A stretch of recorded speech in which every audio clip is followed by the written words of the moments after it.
Yeah. Welcome to this episode of Forgiving the Girl Inside, a matter of the heart. I'm your hostess, Lisa Drennan, and this is May of 2022. So if you're watching in the future, we are doing a series called Sharing the Secret, where courageous women share their stories from post-abortion, miscarriage, or loss of a child. Today, we have joining us again, Rondakae, who's going to be sharing her story of a loss of a child. She is a mom of 8. And she went through this beautiful healing journey that she's going to share with you today. So thanks for tuning in. Welcome, Rondakae. How are you?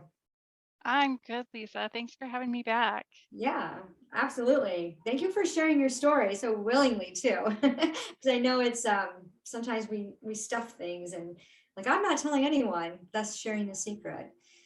So tell us, in our last interview that aired a few days ago, a week ago or so, you had shared about your miscarriage, and you said that you were a mom of 8. You would have had 4 boys, 4 girls. So tell us about your family. What are you have? What are the ages? What's the age range? Now the age range is almost 15 to 25. And Okay, I have wow. 4 kids married and 5 grandbabies, 3 and under. So Aw, life so does go on.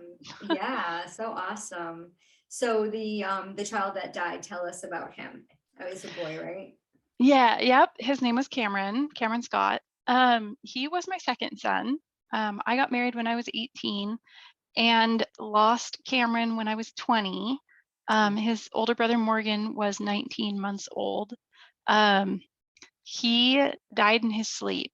So it was interesting because in his little short 2 months of life, he had different, like a little eye infection and a little this and a little that. And like the night before he died, he hadn't pooped for, I don't know, a couple days or something. And the night before he died, he literally like blew out his onesie all up his back, whatever. And I'm like, okay, finally, good. Everything's good. Don't have to worry about anything. Like everything's back to normal. And then you wake up the next morning to a child that is gone. So that was a very, very traumatic situation. It was traumatic, but it was also a very faith affirming time. The night before he died, I actually had fell asleep trying to get my older son asleep. So I had gotten Cameron asleep and propped him like you would, in a bouncy seat. He wasn't in a bouncy seat, but there was this great big teddy bear on the couch that I just leaned him up against it. So it was totally like he was in a bouncy seat. And then I was at the opposite end of the couch trying to get my 19-month-old son, to sleep or whatever, and fell asleep like that.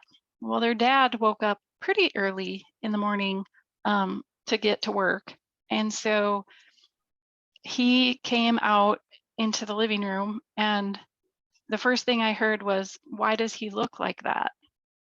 And I remember sitting up, like eyes still closed, and I remember getting like a surge of strength before I ever even opened my eyes and looked at him. And I remember saying, "He's dead." Like there was blood coming out of his nose, like where the capillaries would have burst or whatever when he died. And, your automatic thought is, you hear about babies dying in their sleep and like, oh, they accidentally got smothered or, something like that. So I remember like grabbing him and like throwing the teddy bear off the couch and, just kind of like at some point, like there was that thought a little bit, but there was no way he could have smothered because his face wasn't at all in the teddy bear, right? Yeah. And their dad asked, like, what do we do? And I said, call the police. So we called 911. And I have had CPR training since I was a teenager.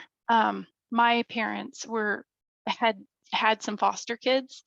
And part of the having foster children in your home, you go through like different trainings that the state puts on. And my mom had gone through them, but she had also said, hey, girls, do you want to go through these as well? So both of us girls had gotten trained in CPR. Never had to use it before, never have had to use it since. But I have kept my certification. When they asked us to get on the phone, or when we were on the phone with them, they asked me to do CPR on the baby. And that is the hardest thing I've ever done in my whole entire life.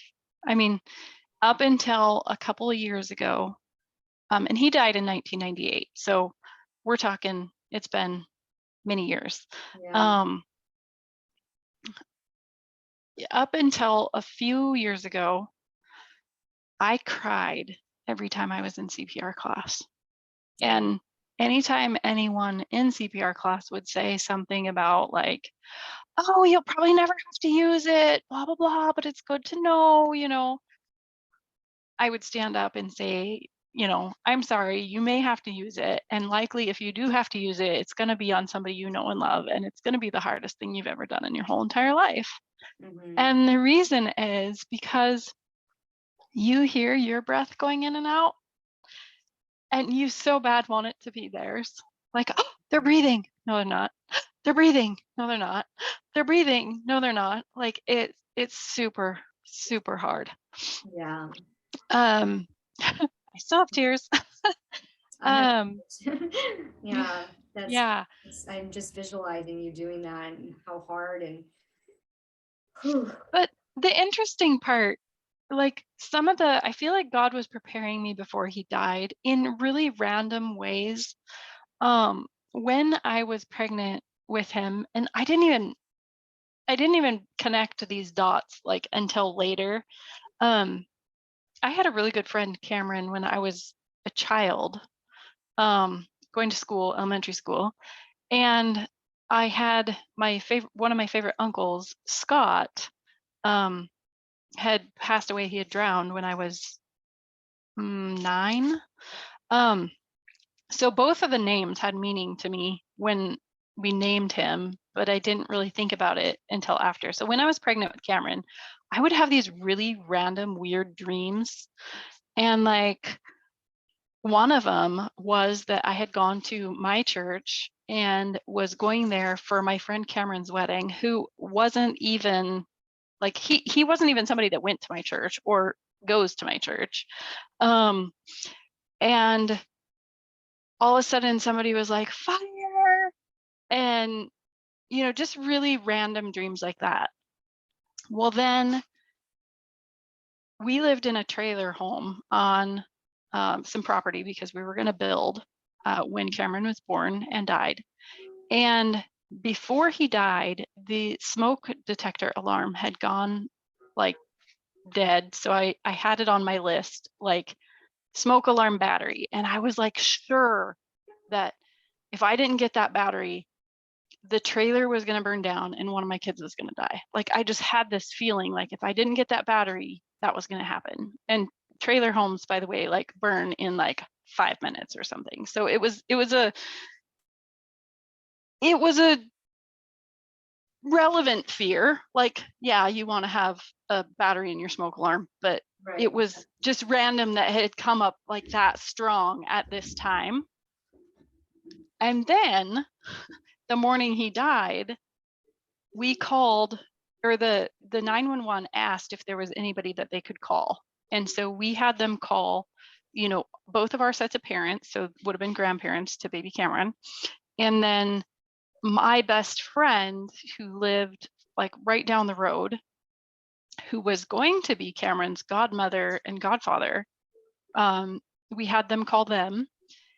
And it was super weird because we have a church community that's like across the United States, but this was like before cell phones were really like a huge thing.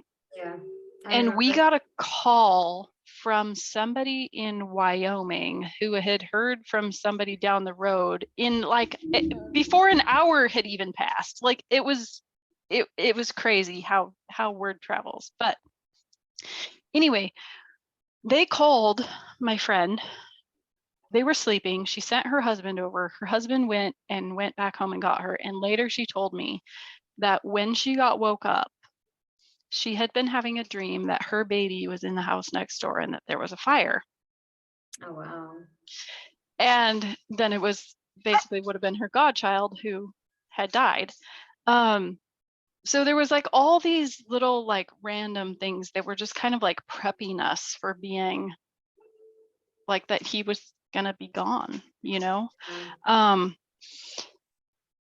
It My 19-month-old son wandered around the house in kind of like a stupor a little bit until somebody came with a baby to visit. And sorry, the dog was making noise. Thought I'd make it less noisy. Somebody came that had brought a baby, and he heard the baby cry, and he went running across the room on his short little 19-month-old toddler legs and looked up into that baby's eyes. And I swear to you, he was not looking at that baby as like a person. He was looking at that baby like so deep in its eyes, like he was looking for the soul or something. And he looked and he shook his head and he put it down and he walked away. Aww. And it was like, I know he was looking for Cameron. Yeah, absolutely. So, I mean, that was kind of a rough time. We had a ton of people show up at our house, and so many people, I mean, mostly from our church community, but so many people shared stories of also having lost a child that I had no idea that they had previously lost children. It's something that, you know, that kid's not running in and out the door all the time. So all the new friends you make and the new connections that you get and whatever, they have no idea that you've been through what you've been through. And just having the comfort of, you know, hey, all these other families that have gone through this and yet they're happy and they're normal, you know, they have a normal life. It's not like their life ended with their child's life, you know. It was super helpful. However, I have been made aware that I'm very blessed to have had the support that I had. There is the county coroner actually told me most of the time when he shows up at a death of an infant that there is like a parent and a random aunt or uncle, and typically they're drinking before he ever gets there to try to erase the pain. And so alcohol has never been a huge part of my life, or many of the people's lives who I'm connected with. So that wasn't even, I mean, something that was on the table as an option to be like, go drown your sorrows in alcohol. Like that just wasn't. But it was a really, I know you had asked like how my life was before and after too. And like before, I would say sheltered, because like before I was like, oh, you get married, you have kids, your kids grow up, you die before your kids do. Like, you know, yeah, you hear these random stories about kids dying, but that's never going to happen to me, right? Yeah. And afterwards, it was more of a like, oh my word, your kid can die at any time. Like sometimes there would be a little bit of worry if one of my kids would sleep in late, and I would have to remind myself, like, God gave me the strength to deal with it when Cameron died. If one of my other kids were to die, he would give me the strength to deal with that too, which got me through a lot of times. But in some ways, it kind of ripped away my innocence as far as just the world in general. You know, whenever a baby dies like that, the parents get interrogated by the cops. So you're already in a really, really hard place, and then you get interrogated. And I will never forget sitting across from this cop on the edge of our like jetted tub type thing there. And she was like, so how did you punish your baby? And I looked at her and I was like, What? how freaking dare you? I said, don't you dare ask me that kind of a question. Like, you do not punish babies. Like, I was so mad at her. And she's like, I'm sorry. We have to ask because there are people who do. Like, And I was like, that is not a space or time that I even wanted to think about, that somebody could even think about harming their child, you know? Yeah, unfortunately And happens. Or my next door neighbor works for a child abuse oh, center, and the stories that he's when he actually has to go in, and he goes in and he removes the children from the home, and I'm like, wow, I can't even imagine you when you look at babies, and it's horrible, horrible. right. And so you think about having been this person that would never even imagine doing something like that. And Yeah, then you're in this space where you just lost a child, and you get this like band-aid ripped off, or these blinders ripped off, I should say, of yeah, like, oh yeah, here's the evil in the world that happened. So like we have to ask you if you're that. And it's like, well, what? So yeah. that was traumatizing as well. Um, and then when the emergency people left, I could not find my purse anywhere. Nowhere. And I was like, this is the weirdest thing. Like my purse was sitting right there. I know it was.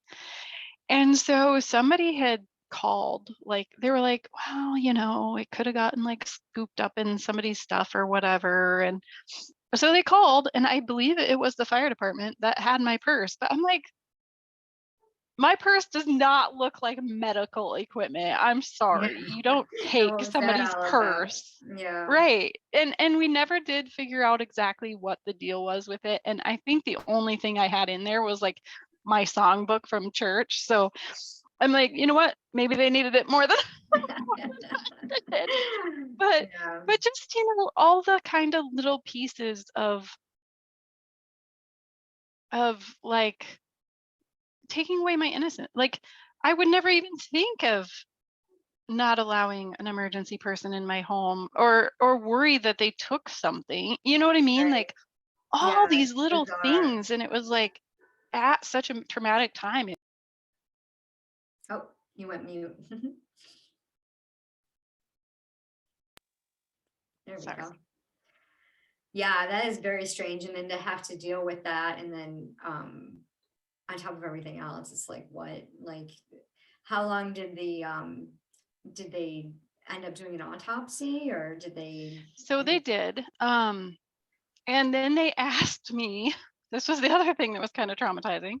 They asked me if I wanted a copy of the autopsy results. Well, if you've never been in the situation of being around anyone that's ever had an autopsy, you may have the thought, like I did, that you would get this autopsy saying, like, we checked for this and it was negative, we checked for that and it was negative, and we checked for that, like whatever, right? And then if they found a reason, it would say positive, right? That's what I was expecting.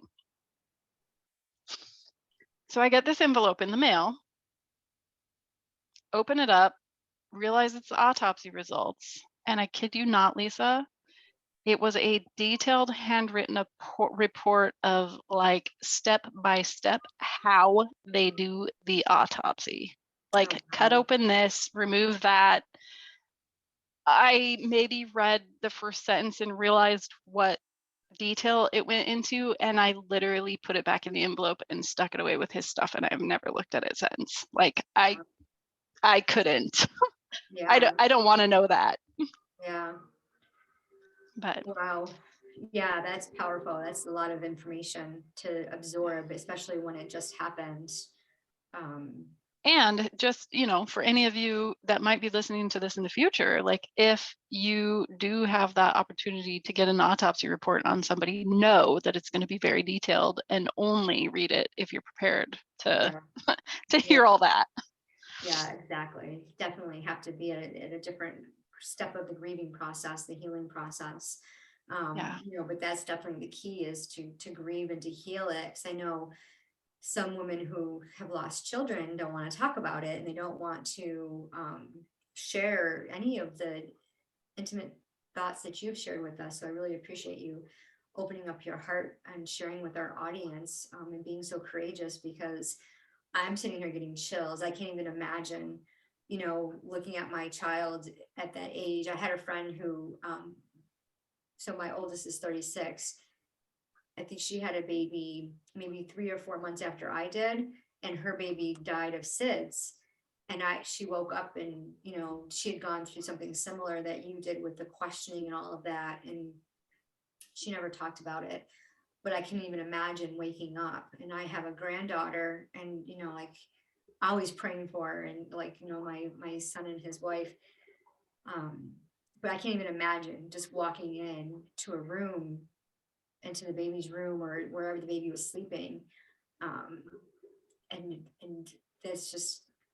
that's so disheartening. And I know God's giving you the strength, and he does give us the strength to get through it. And I'll always question why young little babies and children and young people pass away, and old people in the nursing home with Alzheimer's who have no memory are still alive well into their 80s. I'm like, I don't get that, but it's not for me to decide. It's all God has a plan. And, you know, we all have our date of birth, and we have the dash, and we have the last day of, we don't know. Tomorrow's not promised. The next 5 minutes isn't promised. Which is to live out loud for the Lord, and to do his will, his way, and to surrender and to share the gospel. It's like, that's our job. And when we, you know, a lot of times we get stuck in the past with our pain, and we can't do our job. We can't do our mission because we're stuck in here. And it's almost like this spiritual war battle. I know we talked a little bit before about that, you know, spirituality part of it, and the religion. And, you know, I'm not going to get political or religious or anything, because it's not about that, but there are inner struggles, and there are things, the energy of the world, the spiritual world, that keep us stuck. And I know that Satan wants to keep us stuck so that we can't do God's work. So keeping us stuck in that pain and not talking about it, not revealing, prevents us from healing. So the more you share your story, the more you talk about it, that just brings those layers, reveals those layers. You had called it a Band-Aid earlier. You know, when you rip off that Band-Aid, that's when the healing begins. And then you get to the next layer, and you get until you can get to the core of the matter and just be fully at peace, knowing that. And, you know, so you went through the memorial service. I don't know what the time frame was. I imagine this happened over a 2-week period. Did you actually have a full funeral service, like a memorial service? We did. Yeah. And, you know, I actually designed his gravestone, and so that was nice. And interestingly enough, my dad loved it so much that when my mom died, he had my brother-in-law make a stone that was very similar for my mom. So yeah, and it just says our anchor in heaven, so just kind of a reminder. But yeah. One thing I do want to say, though, is I don't know that I would have gotten through it without my faith. Talking about faith, because there was my best friend that I had said was going to be godmother. She worked with someone who made a comment like, "Oh, it was your friend who lost her baby, right? Like, we hope that baby went to heaven." And she looked at her and she goes, like, "We don't hope, we know." Yeah. And I told her, I said, "You know what? If I had that feeling at all, like if I had that, like I only had to hope that my baby went to heaven, I would be devastated. I would probably be stuck in some sort of depression forever." Like, Yeah. but knowing that he was here, he served his purpose, he was here as God, as long as God wanted him to be here. It makes it so much easier to just talk about that I have a baby in heaven that's an angel, and Yeah. move on from that. So Yeah, and I'm glad you brought that up, because there's women who aren't faith-based that know that their baby's in heaven. You know, and I mean, I think everyone believes in heaven and hell, regardless of not they have a relationship with God. Religion has really put a fog over a lot of people's eyes, mine included. And the religion is just a practice, right? But when you get into God's word, when you get into the Bible, basic instructions before leaving earth, and you actually read it and understand it, you can connect with your creator, the God of the universe. And in scripture, it says the innocents, the babies, they are with him. And I know, even like, I've had 2 abortions, and I know my babies are in heaven. absolutely. I don't know when their souls, you know, if the souls are if God places their souls when at conception or at their first breath. I do know that God breathes life into every single human being, and he decides when that breath is going to stop. And there's a beautiful, it's not a poem, but I don't know what to call it, a teaching on Yahweh, in the Hebrews letter mean breath of life. And when you think of God, when God created Adam out of the soil and breathed his life into him, and then he put him to sleep and opened up his rib cage and created Eve, he breathed his life into Eve. So each and every one of us has God's breath of life. And some of us obviously don't walk that path. Your choice, right? No judgment, but life with God is way better than without. I know, because I didn't trust God for years because of my 2 abortions. I thought I was condemned based on my religious practice, my religious beliefs. I thought God was a punishing God. I was fearful. I literally woke up waiting for lightning to strike me. And I figured God was so angry with me for what I did that there was no way, and even though I was saved at the age of 12, it didn't connect with me. I didn't understand what that true forgiveness was, because I just made a decision. I don't deserve it. And all the bad things that happened to me, I deserve. And I'm no good, and I'm this and I'm that. And I told myself lies, and I kept myself in that trap, and God was very patient with me. And when I admitted in 2014 to my mentor that I didn't trust God, I was scared out of my mind to repeat that out loud. But I knew it was buried in my heart that I didn't trust him, because how do you trust someone you can't see who allows you to do things that you shouldn't be doing? Called free will, right? You got free will.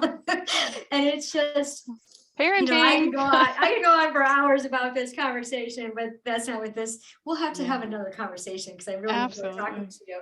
But maybe that'll be my 3rd season, talking about all the what ifs of forgiveness and how God sees us.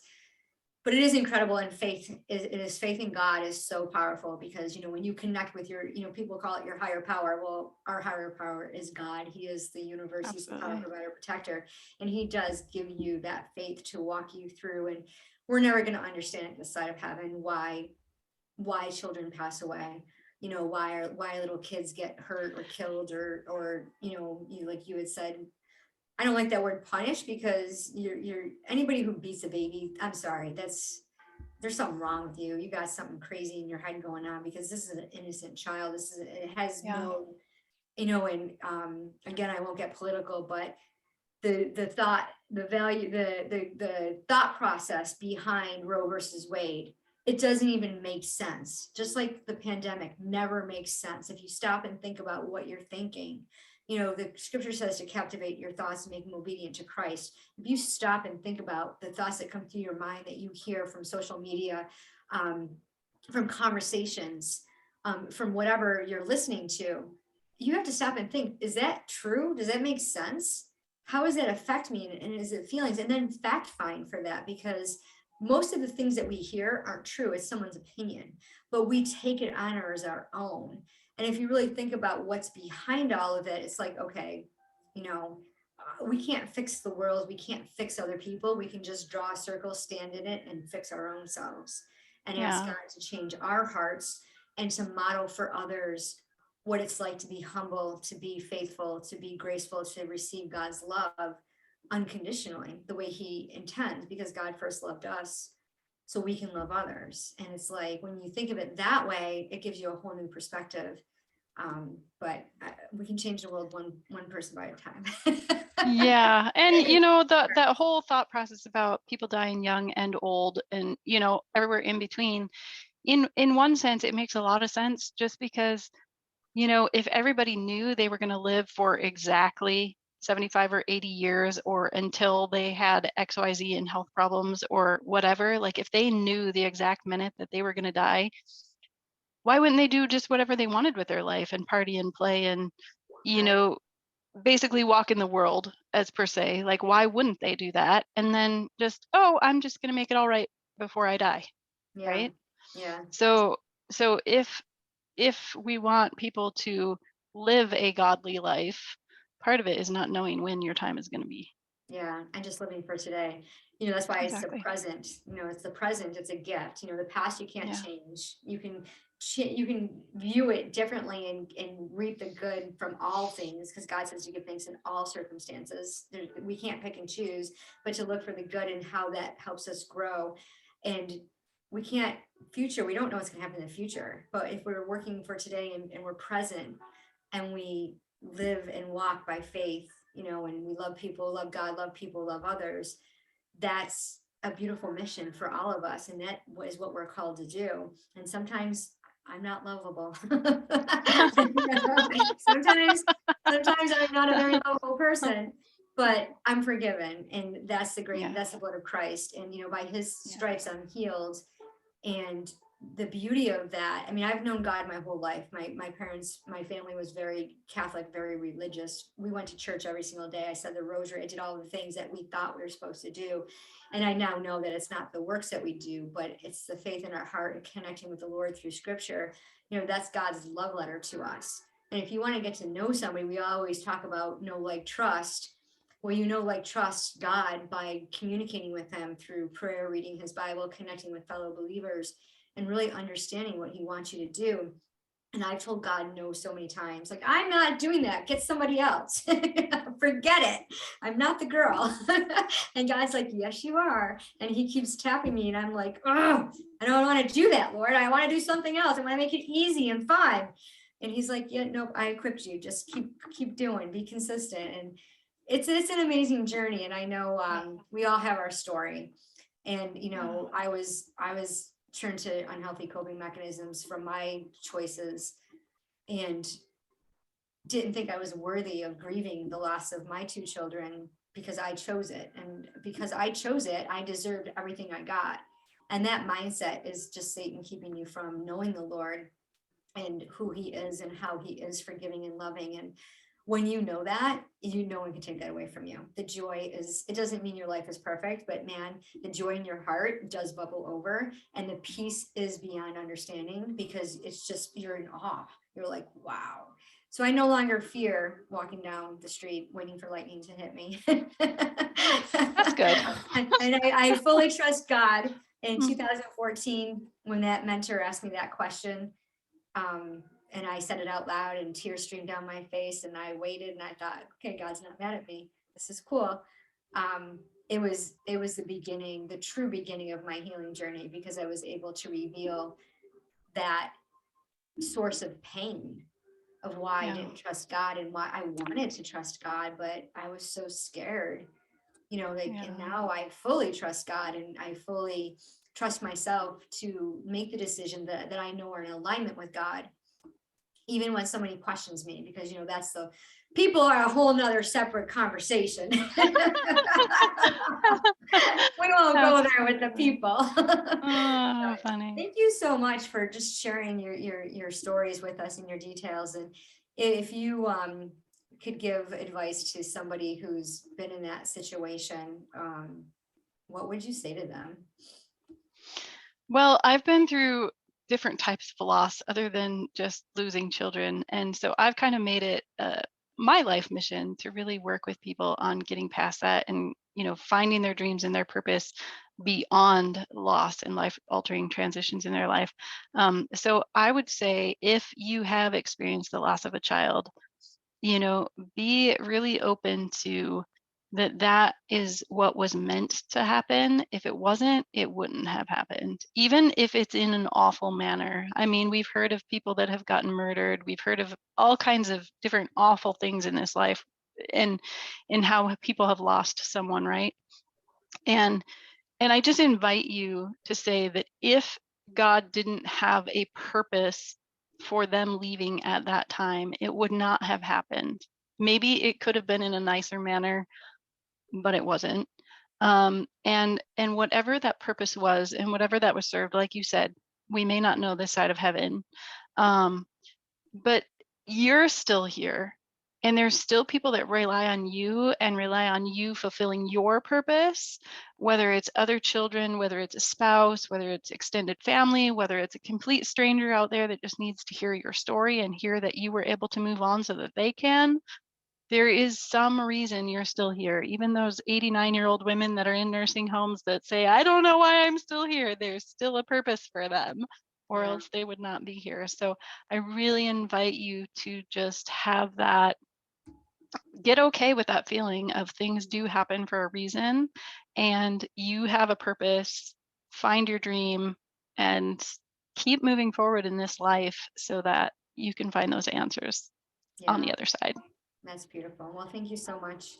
And for everybody who's listening, again, if you know somebody that would resonate with this story, please share this with them and reach out. In the description. You can connect with either one of us on your healing journey. If you have any questions, you just want support in a safe, non-judgmental space, connect with either one of us. And thank you so much for being here.